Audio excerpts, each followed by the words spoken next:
What is up, Waffle Gang? I do hope you are well. My name is Mark, and today we're checking out some r/malicious compliance. If you are new here, please consider hitting that like, that subscribe, and maybe that notification bell too, as it all massively helps out our channel. And let's just jump straight in to the maliciously good stuff. Whatever that means. Our first story comes from Scout. Is it okay if I fire you? Obligatory long-time reader, first-time poster, on mobile, yada yada. This is a story of malicious compliance that a previous boss had done, but involved me directly, as will be explained. Timeframe is early 2000s for reference. In my late high school / early college years, I had a job doing telemarketing, working during winter and summer breaks. While it was boiler room cold calling, we primarily were soliciting donations for agencies that had contracted us to do the work, so felt less scuzzy. Think police departments, fire departments, etc. We kept a portion of the donations for operating expenses. Everything over a certain threshold went directly to the receiving party. Everybody wins. I enjoyed the job as the scripts were simple. I was allowed to read a book and such between calls, and a number of my friends were also employed there so we could hang out during lunch breaks. The pay was a decent chunk above minimum wage at the time, so it was a good gig. I also had a knack for it, and at one point was 5th in sales across all their sites they had in operation, 2nd in our building. One summer, while driving to work, my car promptly dies with no warning, and I'm left stranded on the road. As you do in this situation back before cell phones for poor college students were a thing, I walked to the nearest house and asked to use the phone. I call my dad, who starts driving to get me, and call my work to let them know I'll be late. My boss says fine, that he will chat with me when I get in. Father shows up with my mother in 2 cars. I take the extra, and he begins the arduous process of towing my car back to the house. This involved tying a rope to the front of the car and to the back of his vehicle and crawling back home so he could fix it himself. I've been in that back car and did not envy my father being in the back car with only 10 feet of space between him and the car my mother was driving, but I'm off to work. I arrive to work, clock in almost an hour after the start of my shift, and promptly told by the front receptionist that my boss would like to see me in his office, so I head on back. Beginning details completed, cue the start of the MC story. My boss and I have always had a good rapport. I'm a good worker and get good reviews, and he and I have some similar interests outside of work we can chat about occasionally. When I arrive in his office, he's shuffling some papers around and has laid out a few documents facing me. As close as I can recall, this is the conversation that followed. The boss says, "Hope everything worked out with the car, glad to have you here. Couple of things I need to discuss with you. First of all, as I'm sure you're aware, being more than 30 minutes late to work is considered a Class C violation. 3 classes from C to A, C being the least egregious. If insufficient time is given prior to the occurrence, this is your first violation, so I'd like to talk to you about what happens next." I'm sweating at this point. I've never been talked to about being out of order on anything while working here, and getting my first violation scared the heck out of me, so I'm sitting there white-faced and he continues. The boss says, "No official write-up or anything occurs for a first violation, or even the first few Class C violations, but it is manager's discretion on the punishment depending on past behaviours. Now you're a good employee, and I've put into corporate a few times to give you a raise, but because you only work during your school breaks, it is denied and you aren't considered full-time. So the papers I have here are your termination papers, an offer letter I'd like to extend to you to hire you back on again. So in short, before I file these, I'd like to ask, is it okay if I fire you?" So we go through the process of him firing me, which then allowed him to extend an offer to me to rehire me at roughly a 25% increase in pay, since he could justify to corporate the bump as he was hiring someone with experience. In talking to him, he let me know it was something he occasionally did to the high school and college workers to get around the corporate's policy of not allowing raises to people that didn't work 1,000 plus hours in a year. It was his own way of being maliciously compliant with a policy that didn't allow him to reward some people that he thought deserved it. He'd been apparently waiting for me to do something that he could technically fire me for. The way their back-end system worked, it wouldn't have even showed up as a break in service, since the firing and hiring happened on the same day. And since I never worked more than a minimum 1 hours each year, I didn't have any tenure or anything to be worried about losing. The laugh he and the receptionist had when he walked me back to the front to introduce her to the new employee was enjoyable, and I've had a fun story to tell ever since. It's one of these ones where you come into the story and is it okay to fire? You think, oh my word, what kind of boss is this going to be? And it's turned out, I think this is the first malicious compliance I've ever seen that's a wholesome story. And I wanted to start with this one because I thought, oh, that's absolutely great. And there was just lots of comments on this one saying, oh, what an absolute rare boss this is. What a good find of a boss and all this kind of thing. He sounds like an absolutely fantastic person. I wonder if he's still working to this day. And this next story comes from Rentacle. Can't leave before the end of my notice period. No problem. Last month, my manager drops a bombshell. The company has decided to scrap the big project that my team has been working on for the past 2 years. We must wrap up everything, and starting from June, we will be moved to different teams. Now, I'm a data analyst, and the company doesn't have any open projects that require a data analyst. So they looked at my profile, saw I had some basic knowledge of programming, and decided to move me to the dev team. Both me and the dev team think it's an insane idea, because I will need lots of training before I become useful, and I don't even want to be a full-time dev. But upper management hasn't bothered to ask our opinion before making all the arrangements. I immediately start looking for a new job, and as luck would have it, there is an extremely high request for data analyst in my area. Within a few weeks, I have an offer in hand and I give in my notice. My contract, I'm in the EU, is very strict regarding notice periods. A resigning employee must give 2 months notice. This is entirely for the benefits of the company that will need to find a replacement. The same applies when a company fires an employee. They must give the employee 2 months notice. However, it's impossible to shorten the notice period by mutual agreement.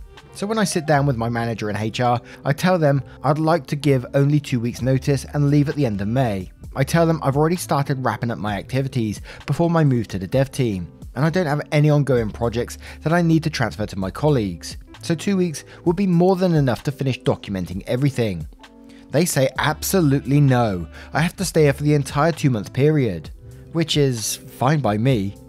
My new job doesn't start until August, and I don't mind being paid in the meantime. The only reason I suggested shortening the notice period was because I thought I was doing the company a favour. I thought I'd be stealing their paycheck if I stayed for 2 months, even though I don't have anything left to do. But since they pretty much told me I was being unprofessional, or I was trying to cut and run, okay, I'll take their money in exchange for sitting around and doing nothing for a few more weeks. You may think, but Rentacle, they're going to find some boring task for you. Well, they can certainly try, but the projects they're working on are so different from what I do that I'm pretty much useless to them.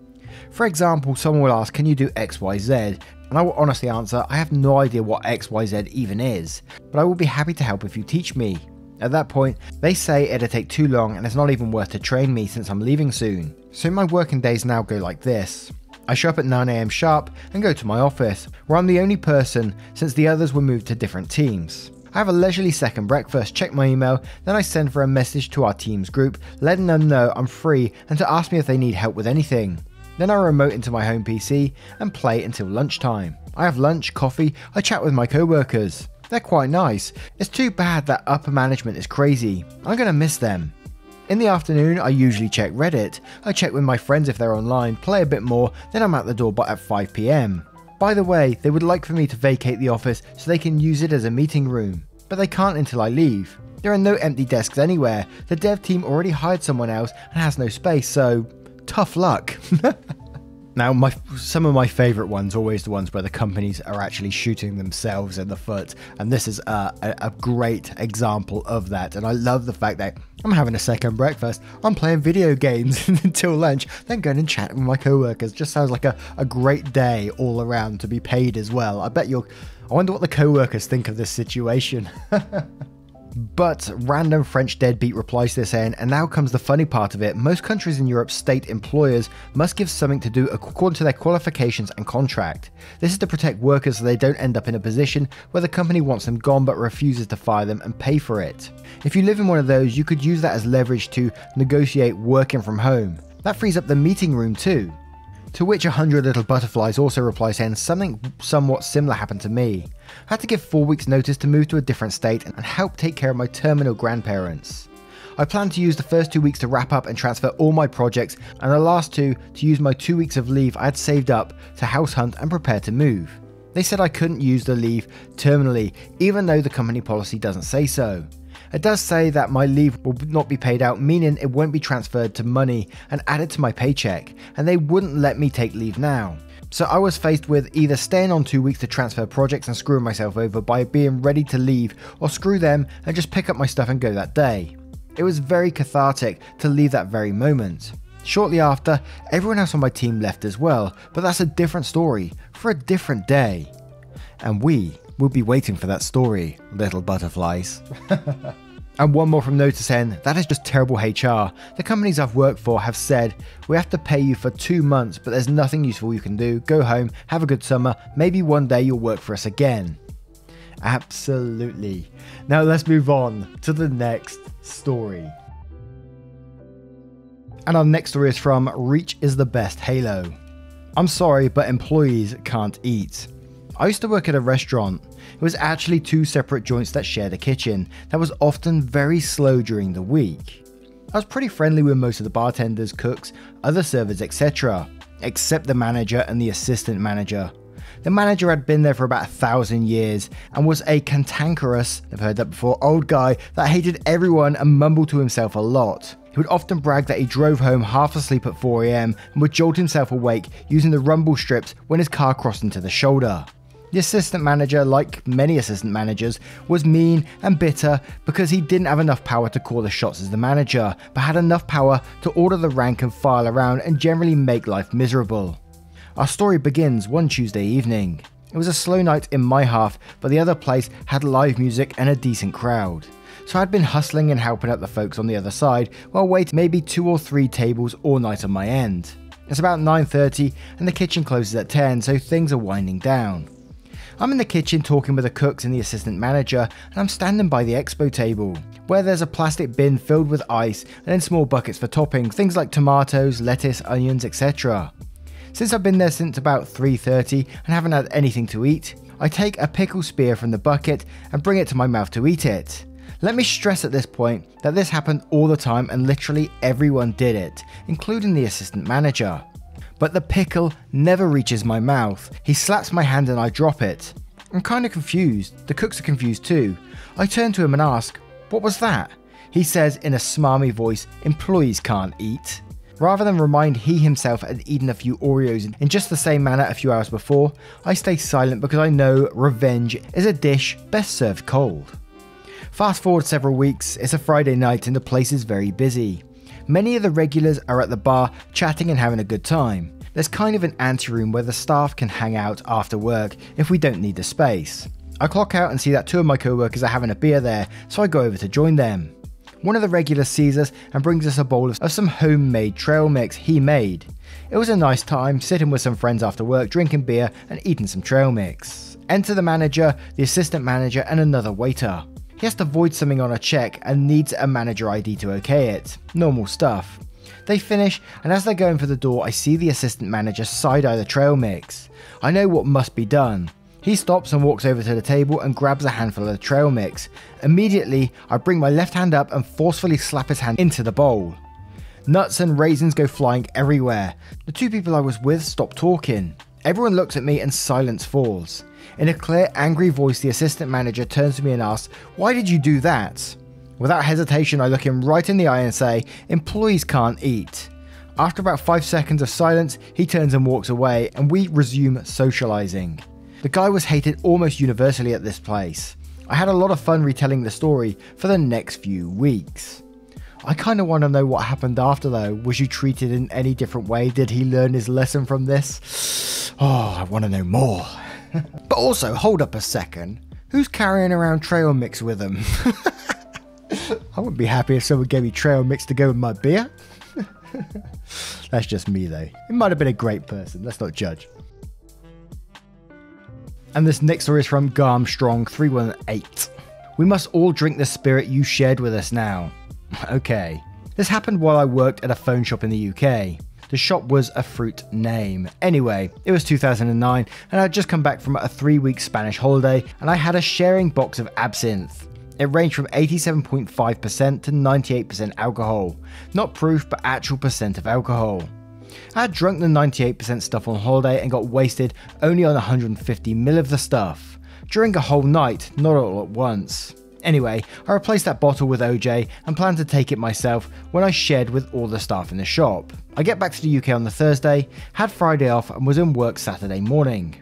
Now I handed out the bottles, and before I could say not drink this stuff until tonight, the boss snatched a bottle of 95% stuff, told everyone to do a toast and had us all down the entire bottle. As I tried to explain, no, you will get drunk, he said it's tradition wherever he worked to share these bottles and drink up when he handed it out. So we all did.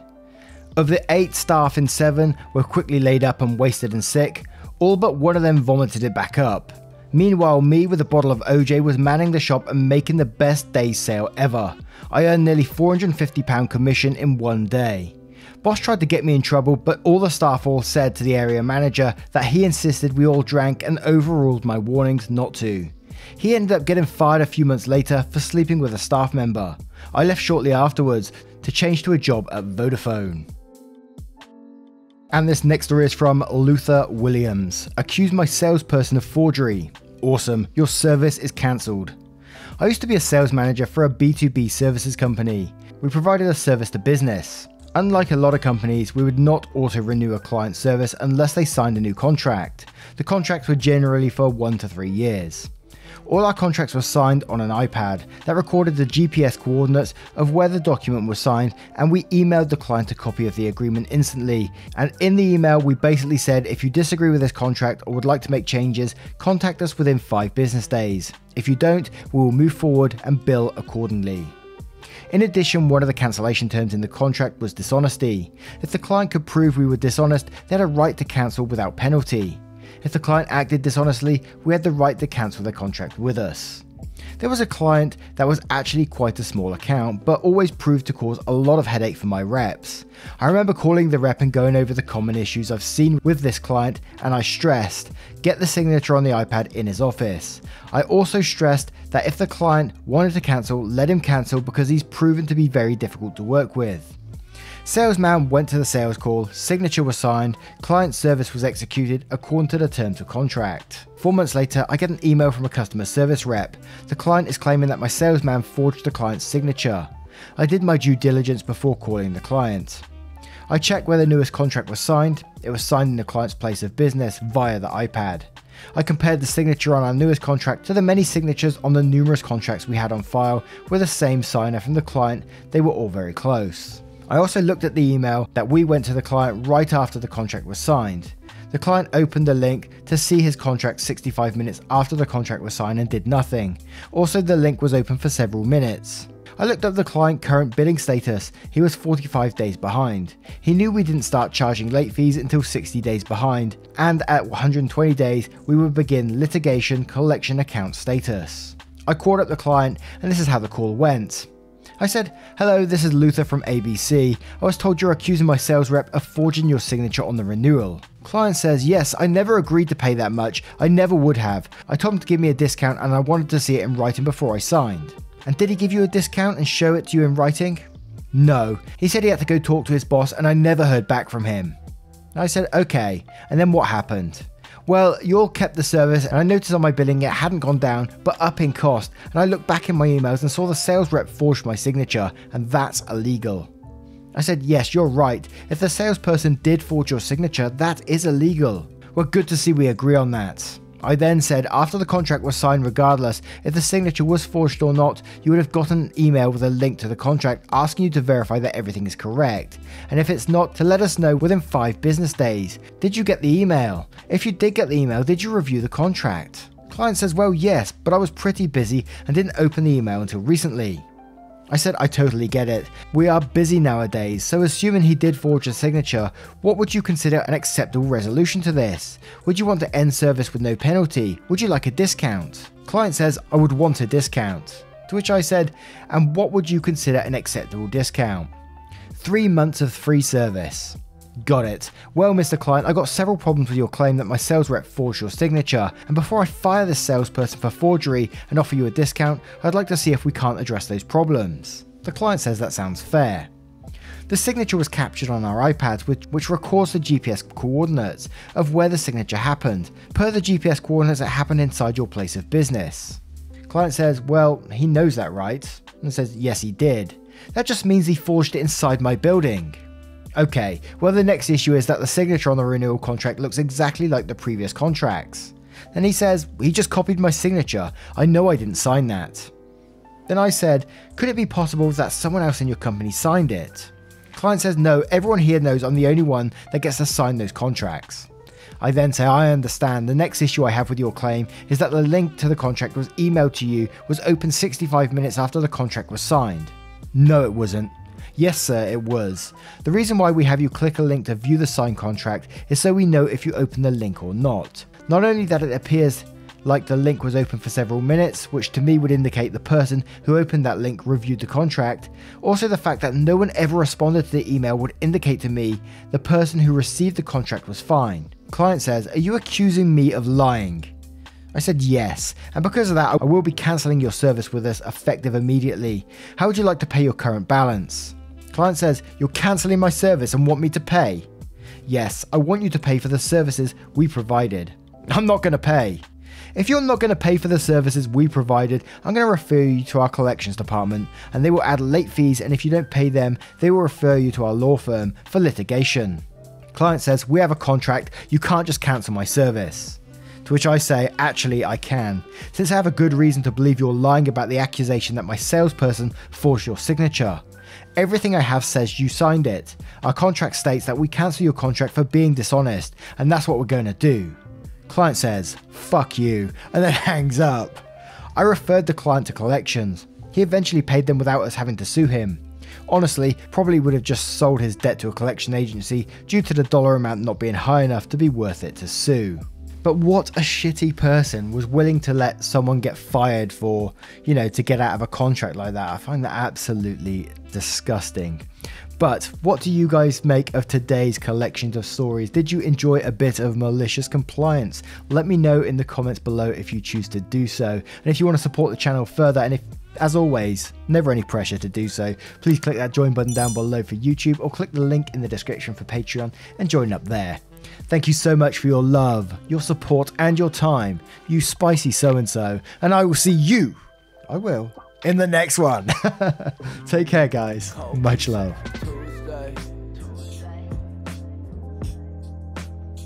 I got food up in the fridge.